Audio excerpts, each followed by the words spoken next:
In today's class, we will study another type of the antenna, that is helical antenna. When a conducting wire is wound in the form of a helix, then it is called as a helical antenna. This wounding can be done either in the left hand or in the right hand, similar to a left-handed threaded screw or right-handed threaded screws. This helical antenna is used in VHF and UHF microbands, and it provides the circular polarizations.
The construction details of the helical antenna is shown in this figure.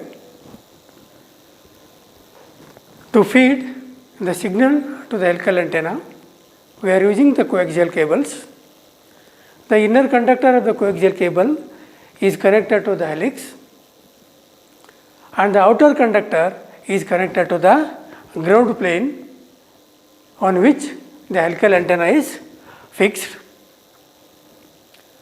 and n equal to the number of turns, d equal to diameter of the helix, c is equal to circumference of the helix, this is equal to pi into d, s is the spacing between the two turns of the helix, a is axial length, l is length of one turn of the helix, alpha equal to pitch angle, and d equal to diameter of the wire.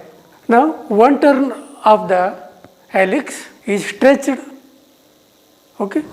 Then we will get, so this figure, and from this particular figure pitch angle is there, that is alpha is equal to tan inverse of s by c, where this is the s, that is spacing between the turns, and this is the circumference.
practical design consideration of helical antenna. The design parameters of the helical antenna are beam width, gain, impedance, axial ratio, pitch angle and polarization. So, these design parameters which will decide the performance of the antenna. And for a given number of turns, the beam width, gain, impedance and axial ratio will decide or determine the bandwidth of the antenna. These parameters are the function of type of the ground plane, size of its shape, size of the helix conductor, support structure and the feed arrangement. Now, to hold the helical antenna, we are using the ground plane and we have the three types of the ground plane which are shown in this particular figure. The first one is a flat type. It may be a circular or it may be a rectangular. This is the helical antenna and so this is the ground plane. This ground plane is used to hold the helical antenna. It may be a circular or it may be a rectangular. And in the cup type, the ground plane structure in the form of a cup, okay, to which your helical antenna is attached. Whereas in the conical type, the support structure is in the conical form and helical antenna is fixed to this. And the axial ratio of the helical antenna is equal to 2n plus 1 divided by n, and half power beam width is given by the equation 52 degrees divided by c lambda into root of n into s lambda, and beam width between the first nulls is equal to 115, so divided by c lambda into root of ns lambda, and both these particular parameters are measured in degrees. The directivity of helical antenna is calculated from the equation 15 c lambda square n into s lambda. Here, so whatever the c lambda, s lambda and n lambda are there, so they are expressed in terms of wavelengths.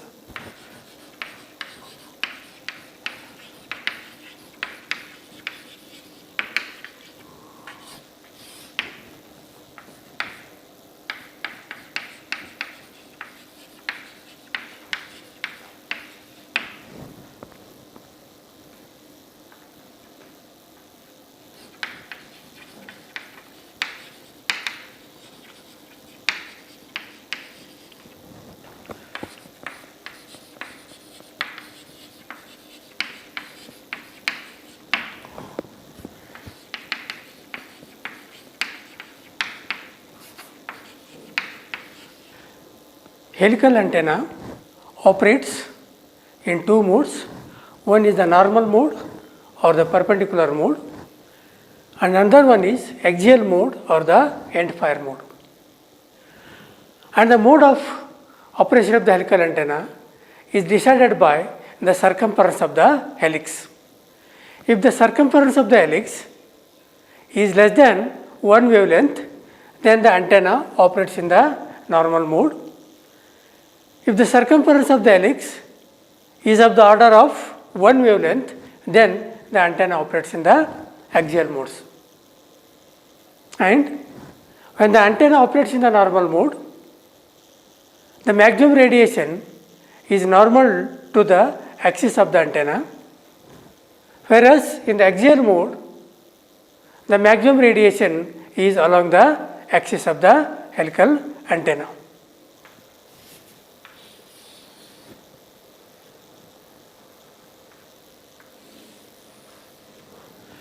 So, this is the normal mode radiation pattern and this is the axial mode radiation pattern.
the details of normal mode operation of an helical antenna is shown in these figures. When you look at the helical antenna, we can observe it in three different ways. One, it looks like a cylinder. The second one, it looks like a straight conductor or a linear element. And the third one is, it looks like a circular loop. And it all depends upon how you are looking toward the antenna. I mean to say that the helical antenna is the combination of a cylinder, a straight conductor, or a circular loop. Now, so this is the helical antenna, and in order to analyze the normal mode operations, the helical antenna is looking like a straight conductor, and also it is looking like a small circular loop. And this is the point where you want to measure the field strength, which is at a distance r from the antenna. And in order to analyze the signal strength at a distance, we need to consider the antenna as a linear element and antenna as a circular loop. The far field due to a straight conductor is, that is, the far field due to this straight conductor is E theta is equal to j 60 pi of phi into S sin theta divided by r lambda. This will give you the field strength in this particular point, and the far field due to circular loop, that is from this one, E phi equal to j 120 pi square I sin theta divided by r into a by lambda square, where a is equal to pi d square by 4, and this is going to give us the field due to the circular loop. That is, this is going to give us the vertical field components, and this is going to give the horizontal field component. Now the total field at this particular point is sum of the field due to the vertical component and the field due to the horizontal component. So therefore, the total field due to a single turn, that is, the total field due to a single turn is equal to E theta plus E phi. E theta you will substitute in this, E phi you will substitute in this, then you will take the common terms outside, so then we will get this equation. This equation will give the field strength due to one turn of the helix at this particular point. As you know, the helical antenna contains n number of turns, and now we have to determine the field due to n number of turns. That is, for n number of turns, the total field E dash equal to n into E, where n is the number of turns.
from the equations, it is clear that the two fields are phase quadrature, that is a phase of 90 degree, that is E theta and E phi are phase quadrature with respect to each other. And to get the axial ratio for the elliptical polarization, we have to take the ratio of the magnitude of the field due to the loop and the field due to the linear element. That is AR equal to the magnitude of E theta divided by magnitude of E phi. And now substituting the values of E theta here and substitute the values of E phi, and the terms will get cancelled. You left with S into lambda divided by 2 pi a. And area is calculated from the equation pi d square by 4. And in this equation, substitute the values of A equal to pi d square by 4. So then the equation simplifies to 2s lambda divided by pi square into d square. Now, depending upon the axial ratio, what you are getting from this equation, we are getting the different types of the polarizations. That is, when AR equal to 1, the elliptical polarization becomes a linear horizontal polarization. And when AR equal to infinity, so the elliptical polarization becomes linear vertical polarization. When AR equal to 0, the elliptical polarization becomes circular polarization. So that is the axial ratio so decides whether the polarization is a horizontal polarization, vertical polarization, or the circular polarization.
For horizontal polarization, E theta is equal to 0, and this we can achieve when AR equal to 0 or the pitch angle is 0. And for vertical polarization, E phi equal to 0, and this can be achieved when AR equal to infinity or the phase angle is 90 degrees. And for circular polarization, E theta is equal to E phi.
Thus, the condition for circular polarization is given by AR equal to 1, this is equal to E theta divided by E phi, and this is equal to 2s lambda divided by pi square d square. And from this equation, you can write it as E theta equal to E phi, because E theta divided by E phi equal to 1, and this is equal to 2s lambda divided by pi square d square. Therefore, you can write it as 2s lambda is equal to pi square d square. Therefore, s is equal to pi square d square by s lambda, where pi square d square you can write it as c square, because pi into d is c. Therefore, pi square d square becomes c square divided by s into lambda. And the pitch angle for circular polarization can be calculated from the equation alpha is equal to tan inverse of s by c. So, this is equal to tan inverse of s divided by pi into d. Now, this s equal to pi square d square by 2 lambda, and this is simplifies to tan inverse of pi d by 2 lambda. Further, you can simplify it as tan inverse of c divided by 2 lambda.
Let us consider the second mode, that is axial mode or the end fire mode operation of helical antenna. So, the construction details of this mode is shown in this particular figure. You have a helical antenna. So, it is fixed on the ground plane, and to this helical antenna we are using the coaxial cables to feed the signal to this particular antenna, and inner conductor of the coaxial cable is connected to this particular helix, and outer conductor is connected to the ground plane. And the extended view of, so this is shown here. Now, what it is indicating is that, so in the axial mode, the helical antenna is having the maximum radiation along the axis of the helix and minimum radiation normal to the helix. Now, two parameters which decides the modes of the antenna are, that is whether the antenna operates in normal mode or the axial mode. They are spacing between the turns of the antenna, that is S, and the diameter of the helix d. That is, the space between the turns of the helix and the diameter of the helix will decide the modes of the operations. When the two parameters are of the order of one wavelength, then we will get axial mode operations. And when the antenna is operating in the axial modes, then the dimensions are n into s is less than lambda. That is where n is the number of turns. The terminal impedance when the antenna is operating in the axial mode, the terminal impedance is given by R equal to 140 C divided by lambda.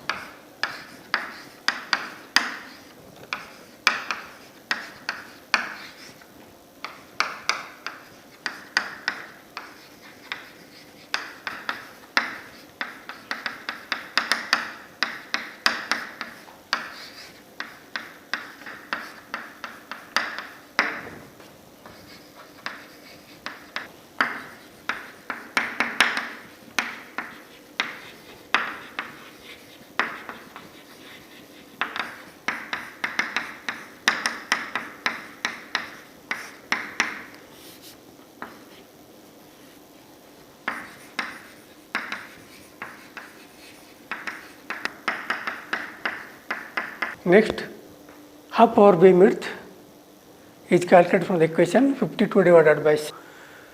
Beam width between the first hulls is equal to 115 divided by C into root of lambda cube divided by n into S, and both are measured in degrees.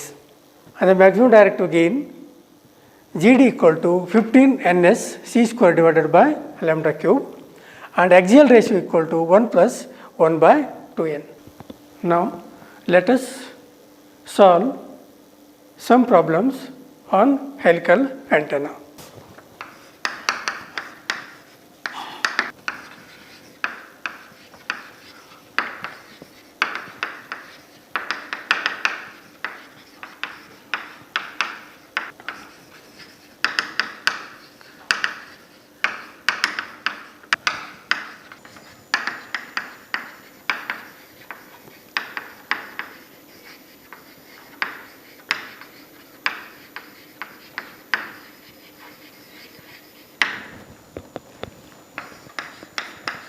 Given problem is calculate the directivity of 20 turn helix with alpha equal to 12 degree and circumference is equal to the 1 wavelength.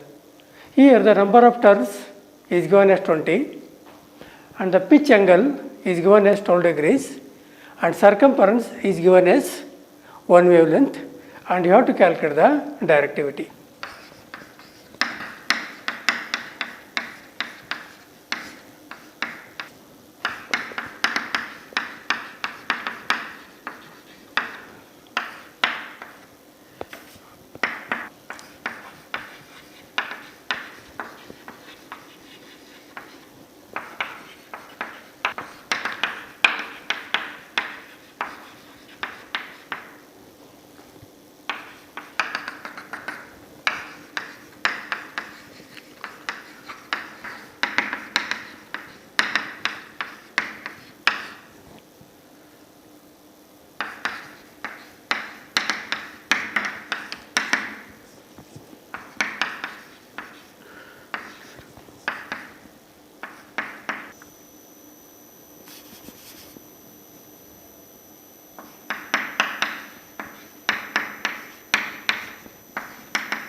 Directivity is calculated from the equation 15 ns C square divided by lambda cube, where n is equal to number of turns, S is equal to spacing between the turns, and C is equal to circumference.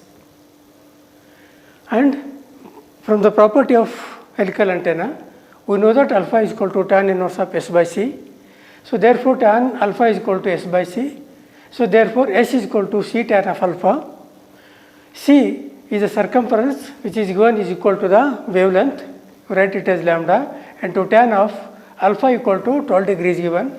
If you substitute it, then you will get the value equal to 0.2125 lambda. Then GD equal to 15 ns C square by lambda cube. In this you will go on substitute the values. 15, n is given as 20, S value calculated as 0.2125 lambda, C is nothing but the lambda, then here C cube is nothing but the lambda cube.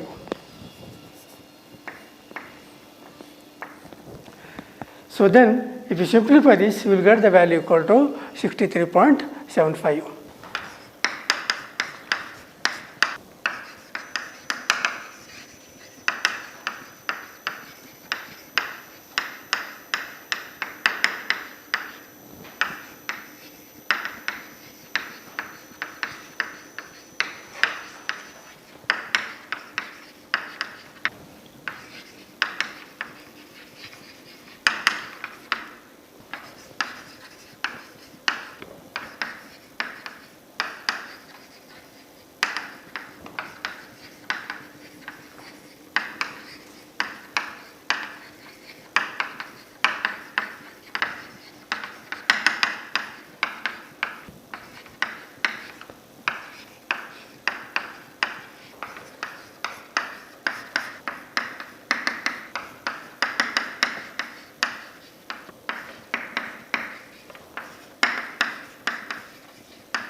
Let us take the second problem. A right-handed monofilar helical lantern has 10 turns and diameter of 100 mm and 70 mm turn spacing. Calculate the field pattern at f is equal to 1 gigahertz and half power beamwidth.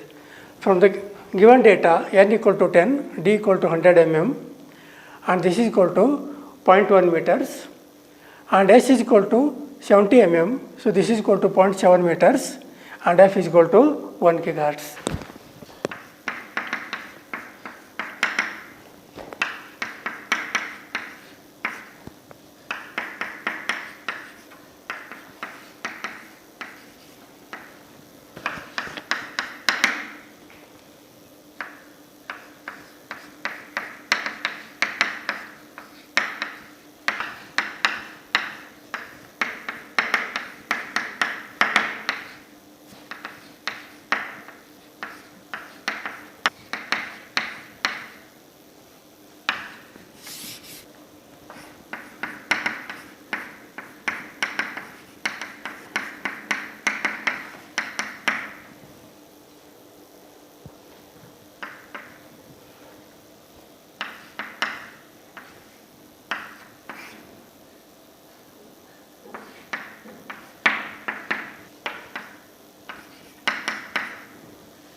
In the given problem, n equal to 10, d is equal to 100 mm, we will convert into meters, s is equal to 70 mm, we will convert into meters, f is equal to 1 gigahertz, therefore lambda is equal to c by f, so this value is equal to 0.3 meters.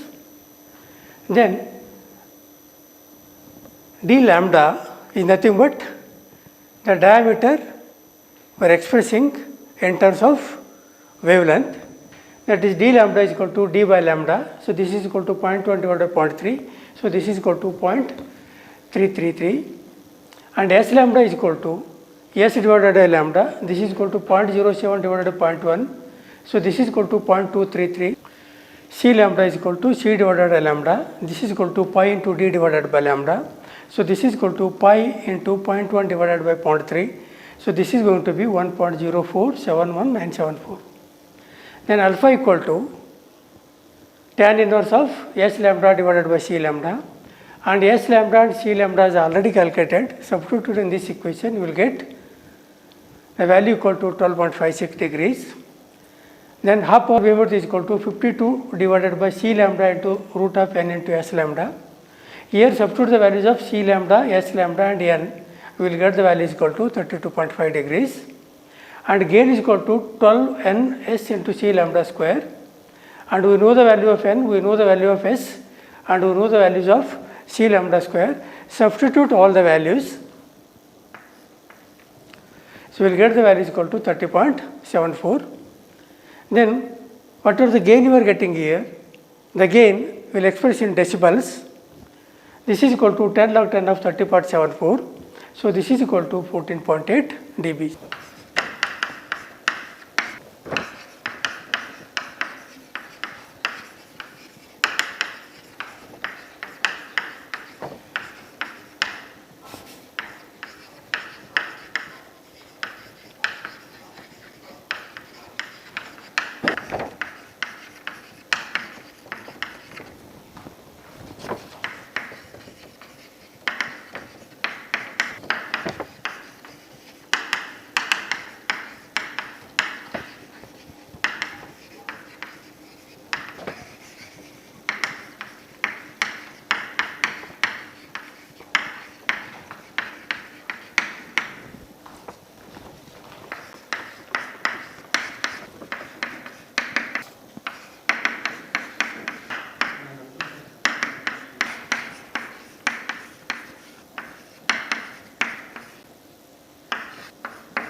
Next problem is a 16-turn helical antenna has a circumference of lambda and the turn spacing is lambda by 4.